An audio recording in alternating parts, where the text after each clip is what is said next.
All right, people. They hate the West so much that they are even willing to throw their prophet under the bus and even pretend to be gays. Let me show you this new scandal breaking out in the UK right now.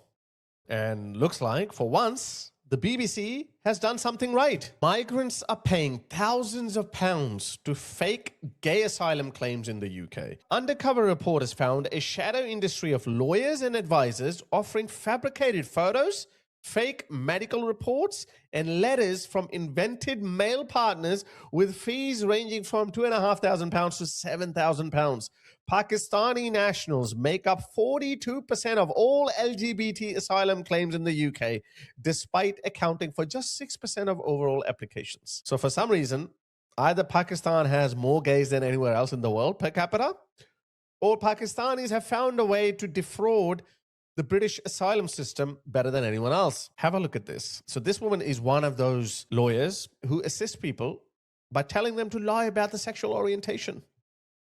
उधर आपको आपको proof करना पड़ता है कि आप एक LGBT person हो पर मैं तो ऐसे नहीं हूँ वही तो मैं बोल रहा आप नहीं हो We're investigating immigration advisors that are encouraging migrants to cheat the asylum system. To penetrate this shadow industry, we've had to go undercover. Our reporter is posing as a former student who wants to stay in the UK. They're not being persecuted. They've got no genuine basis to claim asylum. But we've heard some consultants are prepared to help migrants like him pretend to be gay to stay in the UK. Hello?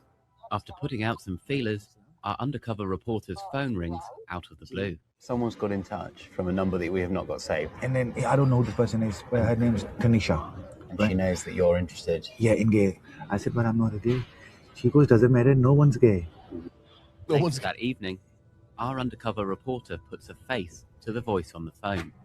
This is Tanisha Khan. She's invited him to her home in East London for what will turn out to be the first of several meetings. तो अभी फिलहाल तो एक ही है ये रास्ता जी human rights के ऊपर जो गे केस बोलते हैं या Exploit your affinity to human rights. These guys are suicidally empathetic towards us. So why don't we exploit that? And the lefty wokes, they will stand by us. So let's take advantage of that. Same sex जो भी है उधर आपको proof करना पड़ता है कि आप एक एलजीबीटी पर्सन हो पर मैं तो ऐसे नहीं हूँ वही तो मैं बोल रहा आप नहीं हो बाकी सब कुछ तो obvious अब उम्मीद ना रखो For a fee, Tanisha offers to provide evidence to support the fake claim. ये है अगर आपको लगता है कि आप मेरे पास आए हो तो मैं इस तरह के आपको करना है तो ये मैं आपको फुल पैकेज में आपके साथ आपको क्लबिंग की पिक्चर्स बोले और इधर उधर की एविडेंस फुल तैयार करके इंटरव्यू के लिए भेजूं तो है See that?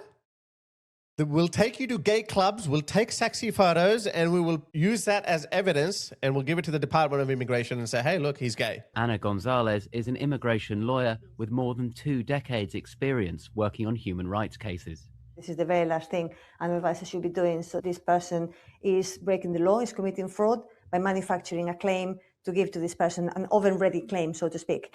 Tanisha Khan denies all wrongdoing and said there'd been communication difficulties because she's not a fluent Urdu speaker. The Home Office said, I heard her Urdu, and the subtitles were 100% accurate. I understood her, every single word that she said, and there is no discrepancy in the subtitles, okay? You don't say, oh, you're not gay, nobody's gay, but if you want to go down that avenue, then I can help you out. That's exactly what she said.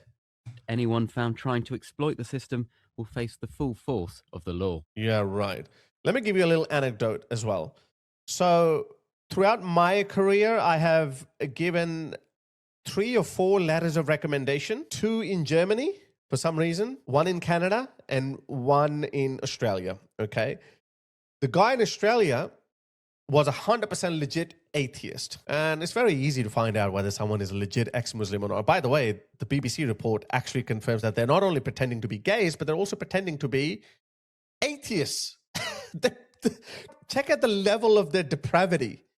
In order to obtain British citizenship or in order to live in Britain, they're willing to throw their prophet under the bus. But the moment they become British nationals or they can't be deported, they become the biggest Islamists and jihadis. And you know why that is the case? Because their inner voice, the guilty conscience tells them that, oh, I have to somehow repent. I have to somehow get in the good books of my Allah. So they double down on their religiosity. That's exactly what they discovered with those 9/11 hijackers as well. They used to go to strip bars and do all kinds of un-Islamic things. But in order to re-enter the fold of Islam, they will double down and they'll do jihad and stuff. So these people are actually more dangerous than ordinary Muslims who come here legally. So that guy, I wrote a letter for him after knowing him for over a year or so. And he once told me, he said, Haris, brother, sometimes I wonder that I should have claimed to be homosexual, because he knew of a guy, he pretended to be gay, and then he got his Australian permanent residency. And as soon as he got his PR, he went back to Pakistan, got married to a woman, and filed for her paperwork. And then he got a call from the visa officer that, hey, we thought you were gay. And then he said, well, I was gay, but now I'm okay. So now I've fixed myself. I've cured myself. That's what he said. And we couldn't do anything. I'm like, why can't we cancel their PR? Well, if you have corrected yourself, then now you should have no problem living in Pakistan, because Pakistan is not going to persecute you. How about that? But no, they take advantage of our processes. They take advantage of our good nature, and they exploit our respect for human rights. So yeah, so let me quickly read you this article.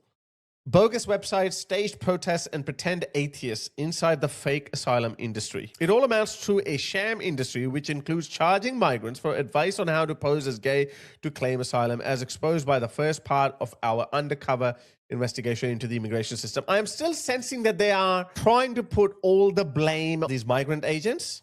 Yes, they are fraudsters. They are defrauding the system. They are breaking the law. But I can assure you, all these asylum seekers, they are willing participants. I'm telling you about the culture. They don't care about that. Oh, I have to pretend to be a gay? Sure, I'll do it. Just do it. I don't want to go back to Pakistan. I don't want to live there. But I love Pakistan, and I'm going to create a mini Pakistan right here in East London. Zahid Hassan Akhand, who introduced himself as a barrister, was talking to him through the different options and how to dupe the Home Office, gay, atheists, or political activists. So these people are not going to stop, okay? These third world migrants are going to keep coming in en masse, and you don't have to be fooled by it. Let me play you another video. Those attending tell our undercover reporter that many people at the meeting are not really gay. Which one is it? Beckton. Oh, Beckton, I know where it is. I've been there. Not that community center, but I think I went to... doesn't matter. मैं तो नहीं भाई कोई भी नहीं इसमें 1% भी नहीं 1% जानते हो 0.01% भी नहीं Saying nobody's gay. Nobody. And the Home Office has literally approved thousands of these people as homosexuals. And they're not gay. भी नहीं है, but most of the नहीं है. जब इंटरव्यू देना ना आपने शर्म भूल जानी बस इतनी सी बात है असल में गए तो नहीं हूँ कोई भी नहीं है असल बात है After another. Nobody's gay. We're just taking them for a ride. These white people are stupid. And guess what? They're paying them too. They're paying your tax dollars too. They're living in hotels as well. How broken is this system? Look at this. What is this? What the hell is this? Sorry, guys. No offense, but you bring down the aesthetics. Look at the street. Look how dirty that street is. Sorry, guys. You have to go back. No offense. I know you guys are just having a Barbie, but it's ghettoization. It's just the inevitable consequence of bringing in people from foreign cultures, that you lose your own identity. That did not look like a British town. No country should lose its identity. Yeah, I wanted to show you this. Have a look at this. Forecast net migration under each party, 2029 to 2034. So if the Greens come to power, their policies will import nearly 4.4 million migrants. And you can tell they ain't coming from Czech Republic or Poland. They'll be coming from Bangladesh and India and Pakistan and other third world countries. And under Labour, it would still be 1 million. And under the Tories, it'll be just under 1 million. So Reform is probably the best bet. And I think under Restore, it'll be in the negative. So we want Restore. Let me quickly show you some of Rupert Lowe's tweets. I don't know whether he's going to be able to do any of these things. I don't know that. But we sure can dream. I think we need a dictator. who can just suspend the constitution and all precedent and just say, you know what? Hey, where are you from? Deport. Oh, wait, do you think a 50-year-old man marrying a 9-year-old girl is a good thing? You thought about it? Deport. That's the kind of robust deportation policy we need. If you have helped an illegal migrant defraud the British people in order to remain in our country, a restore Britain government will put you in prison. I would go one step further and I'd say cancel the citizenships and deport. And look, I understand that there might be some countries who will not be willing to take those people back. For example, a lot of these British Pakistanis were born and raised in Britain. So Pakistan could say, hey, they're not our citizens. So I think we need a new penal colony.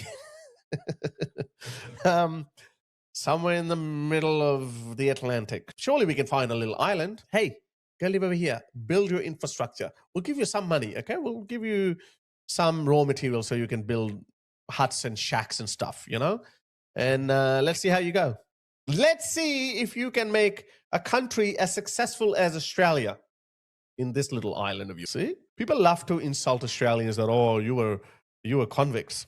Yeah, look, even the convicts, if given an opportunity, can build amazing countries like Australia. Isn't that amazing? This is the reason why I have enormous respect for Western, especially Anglo culture. And they tell me you're a simp, you're a bootlicker. Well, I don't care what you say, but facts don't lie. So these people who hate you will do anything to live amongst you.